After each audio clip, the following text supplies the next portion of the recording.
In this video, I'm going to show you how to fix subtitles on Netflix. So let's get started right away. First of all, just go ahead and open up your web browser or the Netflix application. You can use either of those, but if you use your web browser, you will need to type in netflix.com in the address bar and press enter.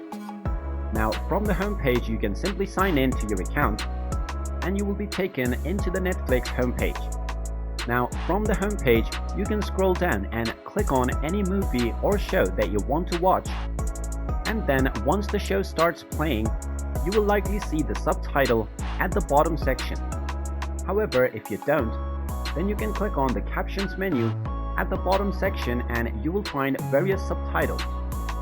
You can simply click on your desired subtitle and the subtitle will immediately change to the language that you selected.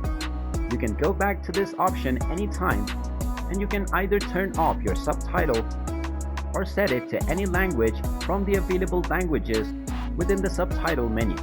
And there you have it. That is how easy it is to fix subtitles on Netflix. If you find this video helpful, make sure you hit that like button and subscribe to our channel if you haven't done so already. Also ring that notification bell to never miss another update from us. Thank you for watching and I will see you again in the next video.